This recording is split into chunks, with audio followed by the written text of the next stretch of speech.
6 minus 6 equals 0. Here in the parentheses 6 minus 1. This equals to 5. Then 0 times 5 which equals 0. But this answer is not correct, okay? Because according to the order of operation PEMDAS, first we have to do parentheses, then exponent, then multiplication or division, and finally addition or subtraction. Remember that multiplication and division has equal priority. We have to work from left to right. The same is applies to addition and subtraction, okay? In this expression there is one subtraction here, one multiplication, and one parenthesis. Inside the parenthesis there is a subtraction. According to PEMDAS, first we need to this parenthesis, next is multiplication, and finally this subtraction, okay? If we do this subtraction before this parenthesis or this multiplication, it is wrong. Therefore, according to PEMDAS, we need to do this parenthesis, 6 minus 1 which equals 5.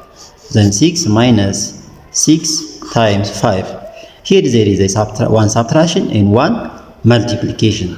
Therefore, this multiplication has higher priority than this subtraction according to PEMDAS, because PEMDAS multiplication comes before subtraction, okay? Therefore, we need to multiply this number first. 6 times 5 which equals 13. Then 6 minus 30 is equals to negative 24. This is the final answer of this problem, okay? Therefore, the final answer or the correct answer of this problem equals to negative 24.